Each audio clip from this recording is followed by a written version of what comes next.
दुर्गा नदी के किनारे बसा एक गांव फूलपुर। गांव में कुछ 100-150 लोग रहते थे। अंजलि जो कि पास ही के जिले में रहती थी और 12वीं पास कर चुकी थी, उसके पिताजी ने बेटी को जल्दी विदा करने के लिए उसकी शादी फूलपुर गांव के मुकेश से करवा दी थी। मुकेश कभी स्कूल नहीं गया था और इस कारण वो पढ़ा लिखा नहीं था और बाकी गांव वालों की हालत भी मुकेश जैसी ही थी। मुकेश के घर में उसके माता पिता भी रहते थे। सासू माँ, मैं बाहर मंदिर तक जा रही हूँ, आधे घंटे में आ जाऊंगी। अरे अभी कहीं जाने की जरूरत नहीं है, चुपचाप जाके रसोई में रात के खाने की तैयारी करो। और ये घूंघट क्यों हटा लिया है तुमने? क्या पता नहीं कि इस गांव में औरतें बिना घूंघट के नहीं रहती।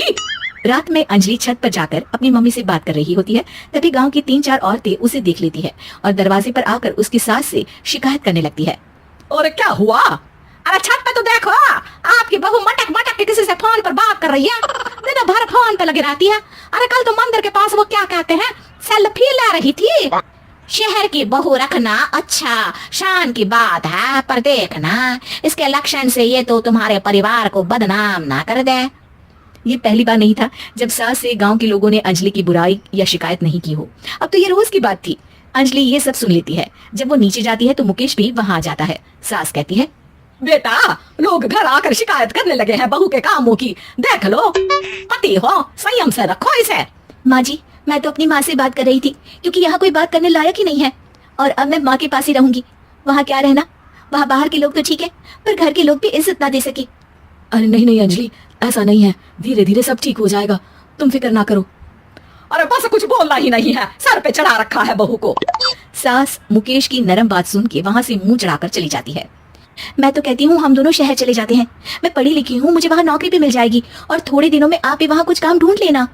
अरे नहीं नहीं अंजलि, हम यहाँ ना गांव का खेत, माँ पिताजी को छोड़कर शहर नहीं जा सकते। माँ पिताजी को कैसा लगेगा और गांव वाले क्या सोचेंगे?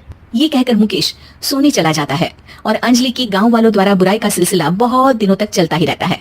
लेकिन अंजलि गुस्सा ना दिखाते हुए समझदारी से काम लेती है। बारिश का मौसम चालू हो जाता है। जोरदार बारिश से पूरे गांव में हाहाकार मच जाता है। दुर्गा नदी में बाढ़ आ जाती है और बाढ़ का पानी पूरे गांव की फसल तबाह कर देता है। फसल की ये हालत देखकर गांव वाले निराश हो जाते हैं और बात तो यहाँ तक पहुँच जाती है कि कुछ लोग तो अंजलि को इस सब का दोषी ठहरा देते हैं। अरे पूरी फसल तबाह हो गई, पता नहीं किसकी नजर लग गई है। अरे जब से चौधरी परिवार में ये शहर की बहू आई है ना, तब से ही गांव की शांति चली गई है। इसके कर्मकांड से माँ दुर्गा नदी भी खुश नहीं है। ये सब सुनकर बेचारी अंजलि रोते हुए अपने घर चली जाती है। कुछ दिन बाद सभी गांव वाले अपनी फसल का मुआवजा लेकर अपने अपने घर आते हैं। मुकेश भी 1500 लेकर आता है। अंजलि को जब पासबुक दिखाता है तो अंजलि हैरान हो जाती है। अरे ये पासबुक में तो उन्होंने 4000 की एंट्री करी है और आपको सिर्फ 1500 दिए। सच में? अरे वो सरकारी अफसर आपको बेवकूफ बना रहे हैं। सरकार की तरफ से हमें 4000 मिले हैं, लेकिन बाकी का सारा पैसा खुद ही खा रहे हैं।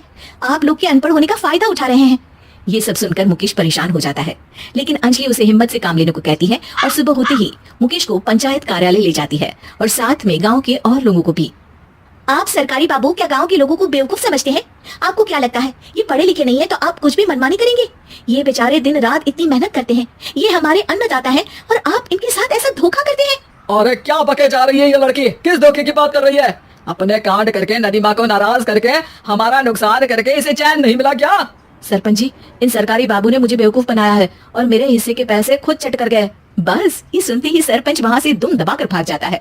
पता चलता है कि जनपद अधिकारियों ने गांव के सरपंच के साथ मिलकर सबके साथ धोखा किया है। सब लोगों का विरोध शुरू हो जाता है और आखिर में अधिकारी सब गांव वालों के हिस्सों के बचे हुए पैसे उन्हें लौटा देते हैं और कई दिन तक सरपंच गाँव में लौटता ही नहीं।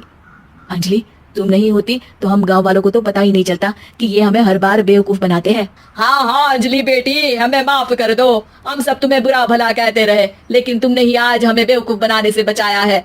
हमें तुम पर गर्व है बेटी। अब समझ आया कि सरपंच तुमसे नहीं, तुम्हारे पढ़े लिखे होने से नफरत करता था।